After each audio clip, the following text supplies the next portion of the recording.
Welcome to the MCSN first live streaming broadcast from Dale's basement, basically. Yeah. This is my home office in my basement. Eventually, it's also going to be the future home here in the next few weeks, the future home of MCSN Studios. We're going to build a studio in here so we can do these kind of shows in a more professional manner than this, but as far as MCSN concerned, a lot of people have asked us kind of what we're doing and have seen us, kind of working on things at games, and we kind of wanted to put this together to kind of answer some of those questions and let you all know what the vision is and why we started it, what we're doing, and go from there. And I guess, Chad, we could start with kind of when we were kids, this technology wasn't available, of course, because we're old.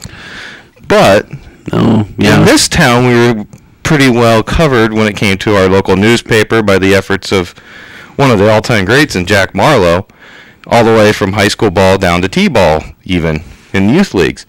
And that is no longer the case as far as the local newspaper is concerned. And KMAQ Radio, obviously you and I are a part of that.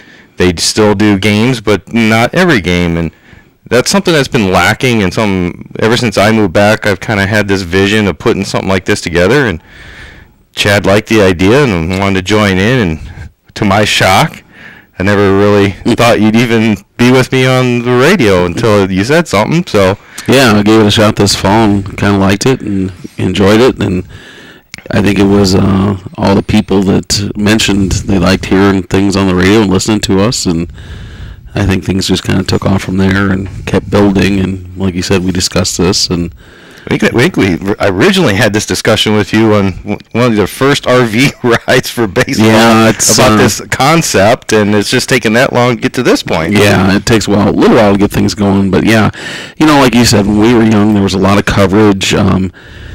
We did have to, I remember passing the game films around if you wanted to watch the football games and stuff. But beyond that, you didn't get to see a lot of video yourself, and I didn't play basketball, but I don't think there was anything in basketball that I remember, but maybe there was. They did film the games. I actually, as a 7th and 8th grader, I did play-by-play on those films, and they were shown throughout the week on the local access channel. Oh, that's right. Okay.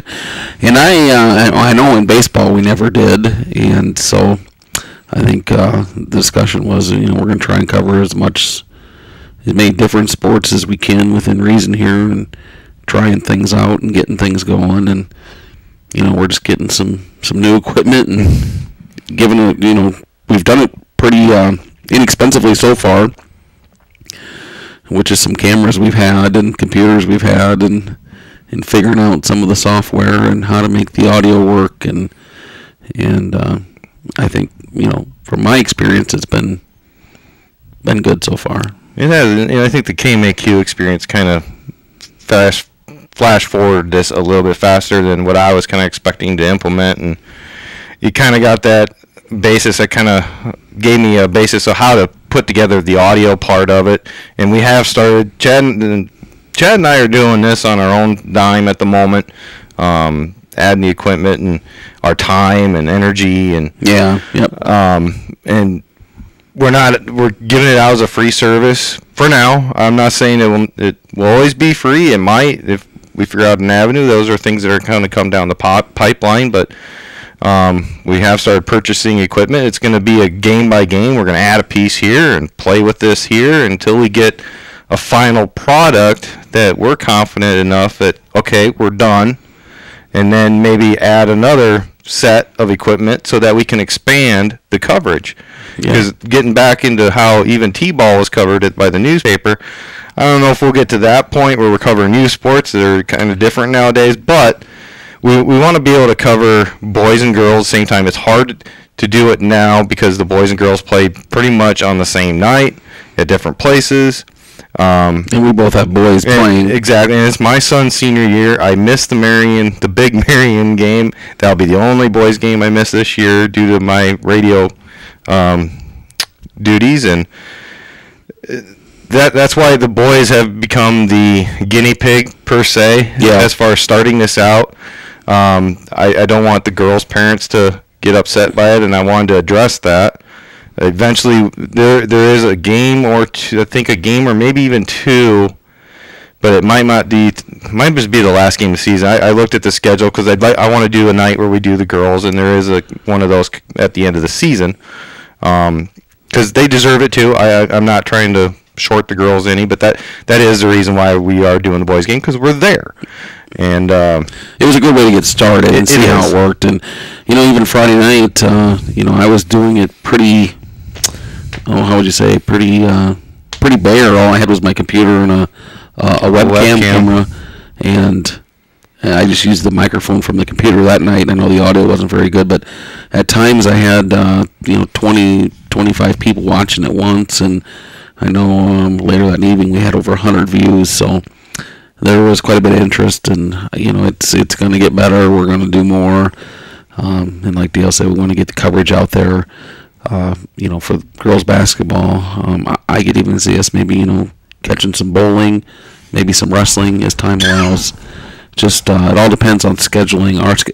It's just us doing it right now, so our schedules are a big part of it, and our availability, and we want to cover as much as we can, and get all. It's really about getting players just exposure, and it's nice for. It's something kind of what we felt pride when we see our name in the paper when we were kids, and these kids don't have that, and I've noticed that, and I think that'd be a benefit to maybe getting that pool of kids that actually play the sports maybe grow a little bit again, because there, say what you will about me, but getting notoriety out there, your name, and some exploits that you might do, and that does make a difference to a kid. It does, and the other thing is it's kind of fun to go home on a Friday night after a basketball game and be able to watch the film.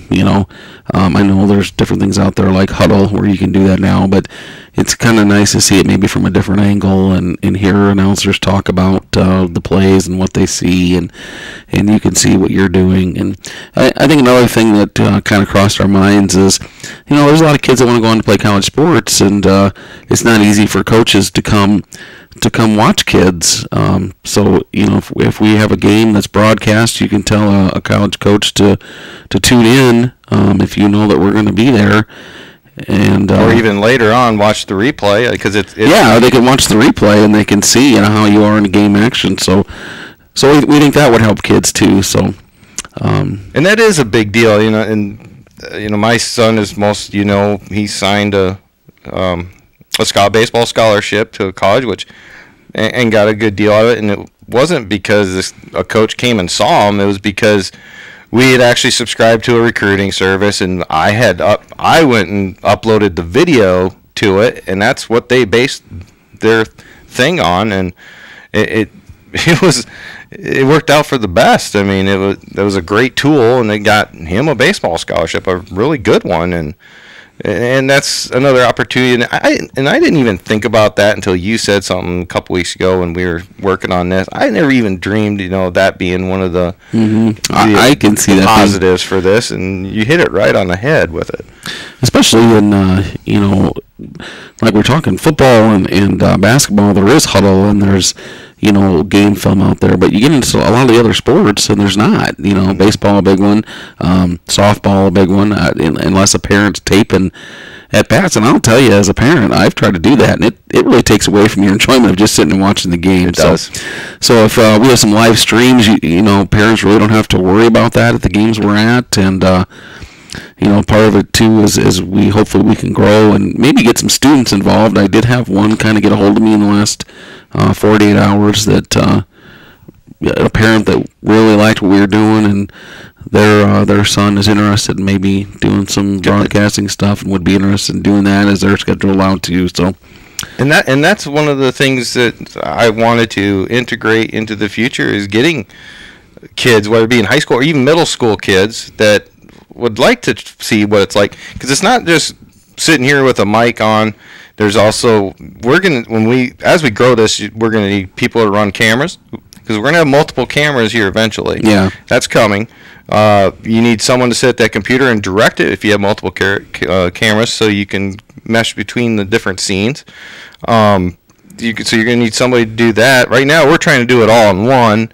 We're getting through it, but we're kind of hard pressed. Yeah, and again, I think part of it too is just trying to see the interest, and I think as we go through this year and through the summer, we'll kind of have a better idea. And you know, I don't think we'll purchase too much more equipment until we get to that point, and then we'll see the interest, and then you know, see what our needs are and what equipment we think's best, and go from there. But yeah, and then I've also had talks already started with KMAQ about doing simulcast so we can broadcast football with video.